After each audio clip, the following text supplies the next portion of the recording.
യുവതലമുറയുടെ ആവേശമായ Malayali wrapper വേടനെ കുടുക്കാൻ കിണഞ്ഞു പരിശ്രമിച്ച വനം വകുപ്പ് ഉദ്യോഗസ്ഥർക്കെതിരെ നടപടി ആരംഭിച്ചിരിക്കുന്നു എന്ന വാർത്ത പുറത്തു വരികയാണ്.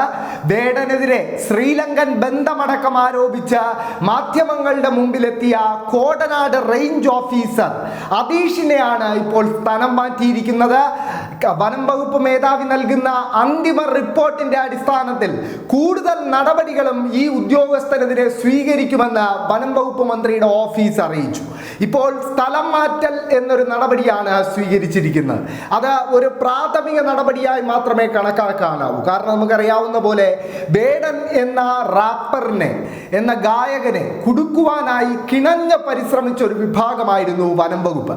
വേടൻ ആദ്യം പിടികൂടപ്പെടുന്നത് കഞ്ചാവുമായി അദ്ദേഹത്തിന്റെ ഫ്ളാറ്റിൽ നിന്നും സുഹൃത്തുക്കൾക്കൊപ്പം ആയിരുന്നെങ്കിലും അതിനുശേഷം അദ്ദേഹത്തിന്റെ കഴുത്തിൽ പുലിപ്പല്ല് പോലൊരു സാധനം കണ്ടു എന്ന് പറഞ്ഞ വനം വകുപ്പ് ആ വേടനെ ഏറ്റെടുക്കുകയും തുടർന്ന് ഹണ്ടിങ് അടക്കമുള്ള ഗുരുതരമായ വകുപ്പുകൾ ചുമത്തി വേടനെ കസ്റ്റഡിയിൽ വാങ്ങുകയും ചെയ്തിരുന്നു. ഇത് സമൂഹത്തിൽ, പ്രത്യേകിച്ച് കേരളീയ സമൂഹത്തിൽ ഉണ്ടാക്കിയ ഒരു പ്രതിഷേധം ചെറുതല്ല. കാരണം നമുക്കറിയാവുന്ന പോലെ നമ്മുടെ മലയാളികളായ കേന്ദ്രമന്ത്രി സുരേഷ് ഗോപി അടക്കമുള്ളവരുടെ കഴുത്തിൽ പുലിപ്പല്ലുള്ളതായി ചിത്രങ്ങൾ ഇതിനോടകം പ്രചരിച്ചു കഴിഞ്ഞു.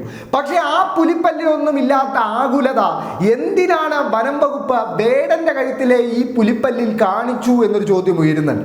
അതോടൊപ്പം ഒരു വസ്തു അത് പുലിപ്പല്ലാണോ അല്ലയോ എന്ന് നിശ്ചയിക്കേണ്ടത് ഒരു വനം വകുപ്പ് ഉദ്യോഗസ്ഥനല്ല, പകരം ശാസ്ത്രീയ പരിശോധനയിലൂടെയാണ്. അത്തരത്തിൽ ഒരു ശാസ്ത്രീയ പരിശോധനാ ഫലം പുറത്തു വരുന്നതിന് മുമ്പ് തന്നെ ഈ വനം വകുപ്പ് ഉദ്യോഗസ്ഥൻ മാധ്യമങ്ങൾക്ക് മുമ്പിലെത്തി വേടന്റെ ശ്രീലങ്കൻ ബന്ധമടക്കം വിശദീകരിച്ചത് വലിയ വിമർശനങ്ങൾ ക്ഷണിച്ചു വരുത്തിയിരുന്നു. ആ അടിസ്ഥാനത്തിലാണ് ഇപ്പോൾ ആ ഉദ്യോഗസ്ഥനെതിരെ സ്ഥലം മാറ്റൽ നടപടി സ്വീകരിച്ചിരിക്കുന്നത്. എന്തായാലും വേടൻ എന്നൊരു മലയാളി റാപ്പറിനെ കൂടുതൽ ജനങ്ങളിലേക്ക് എത്തിക്കാൻ ഈ വാർത്തകൾക്കും വിവാദങ്ങൾക്കും സാധിച്ചു എന്നതാണ് യാഥാർത്ഥ്യം. വേടൻ എന്ന ഹിരൺദാസ് മുരളിയുടെ യാത്ര ആരംഭിക്കുന്നത് 2020 ജൂണിലാണ്. അന്നാണ് അദ്ദേഹം യൂട്യൂബ് വഴി അദ്ദേഹത്തിൻ്റെ ആദ്യ റാപ്പ് ഗാനമായ വോയിസ് ഓഫ് വോയിസ്ലെസ് പുറത്തിറക്കുന്നത്. ആ ഗാനം ഇതിനോടകം 1 കോടിയിലേറെ മലയാളികളാണ് യൂട്യൂബിലൂടെ കണ്ടത്. അതായത് കേരളത്തിൽ തന്നെ ഏറ്റവും കൂടുതൽ പ്രചാരം ലഭിച്ച റാപ്പ് വീഡിയോ ആയി വേടന്റെ ആ വോയിസ് ഓഫ് വോയിസ്ലെസ് മാറിയിരുന്നു. നീർനിലങ്ങളിൽ അടിമയാരുടമയാരത് എന്ന് പറഞ്ഞ് ആരംഭിക്കുന്ന ആ ഗാനം ഒരുപക്ഷെ മലയാളത്തിൽ ഈ അടുത്ത് പുറത്തിറങ്ങിയ ഏറ്റവും പൊളിറ്റിക്കലായ റാപ്പ് ഗാനമാണ് എന്ന് പറയേണ്ടിയിരിക്കുന്നു.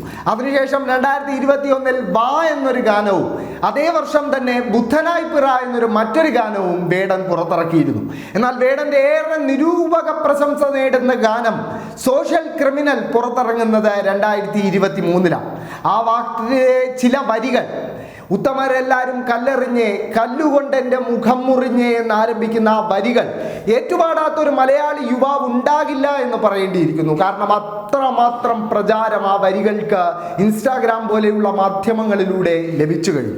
പക്ഷെ വേടനെ ജനങ്ങൾക്ക് കൂടുതൽ പരിചിതനാക്കുന്നത് 2024 മഞ്ഞുമേൽ ബോയ്സ് എന്ന സിനിമയിലെ കുതന്ത്രം എന്ന ഗാനവും കൊണ്ടൽ എന്ന സിനിമയിൽ അദ്ദേഹം പാടിയൊരു ഗാനവുമാണെന്ന് പറയേണ്ടിയിരിക്കുന്നു. 2 ഗാനങ്ങളും സൂപ്പർ ഹിറ്റായിരുന്നു. 2 ഗാനങ്ങൾക്കും വരികൾ ചിട്ടപ്പെടുത്തിയത് വേടൻ തന്നെയായിരുന്നു, ആലപിച്ചതും വേടൻ തന്നെയായിരുന്നു. ആ വേടന്റെ വരികളും ആ വാക്കുകളും മലയാളികൾ ഏറ്റെടുക്കുന്ന ഒരു കാഴ്ചയാണ് 2024 നമ്മൾ കണ്ടത്. അതിനുശേഷം ഇപ്പോൾ കസ്റ്റഡിയിൽ ഇരുന്നു കൊണ്ട് വേടൻ ഒരു റാപ്പ് ഗാനം പുറത്തിറക്കിയിരുന്നു. അത് വേടന്റെ ആദ്യ പ്രണയ ഗാനം കൂടിയായിരുന്നു. മോണലോവ എന്ന അഗ്നിപർവ്വതത്തിന്റെ പേരിട്ടിരിക്കുന്ന ഈ പ്രണയഗാനം 6 ദിവസം കൊണ്ട് പുറത്തിറങ്ങി. 6 ദിവസം കൊണ്ട് 25 ലക്ഷം പേരാണ് യൂട്യൂബിൽ മാത്രം കണ്ടിരിക്കുന്നത്. സ്പോട്ടിഫൈയിലെ ഹിറ്റ് ചാർട്ടുകളിൽ ഈ ഗാനം ഇതിനോടകം ഇടം നേടിക്കഴിഞ്ഞു. വേടൻ എന്ന റാപ്പറിന്റെ, സാമൂഹിക പ്രതിബദ്ധതയുള്ള റാപ്പറിന്റെ സംഗീത ജീവിതം ഇനിയും തുടരുമെന്ന കാര്യത്തിൽ ആർക്കും സംശയമില്ല. അദ്ദേഹത്തെ അപകീർത്തിപ്പെടുത്താൻ ശ്രമിച്ച ഈ വനം വകുപ്പ് ഉദ്യോഗസ്ഥർക്കെതിരെ കൃത്യമായ നടപടി വകുപ്പ് തലത്തിൽ സ്വീകരിക്കുന്നു എന്നതും ആശ്വാസവഹമായ ഒരു നടപടിയാണ്.